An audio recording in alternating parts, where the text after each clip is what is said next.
আসসালামু আলাইকুম বন্ধুরা, সবাই কেমন আছেন? দেখুন, আমরা সৌদি আরবে একদিন জাল নিয়ে গেছিলাম মাছ ধরতে। কি পরিমাণ মাছ বলার মতো না, প্রচুর মাছ, প্রচুর পানি মাত্র। দেখুন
Oh my goodness!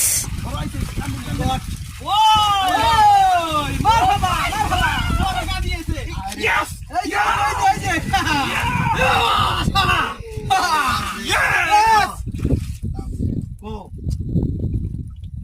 আরে ভাই, একটা সিরা আগেরই অনেক বড় একটা সিরা দেখছি তখন এই যে বাস্তার মা ঠিক আছে।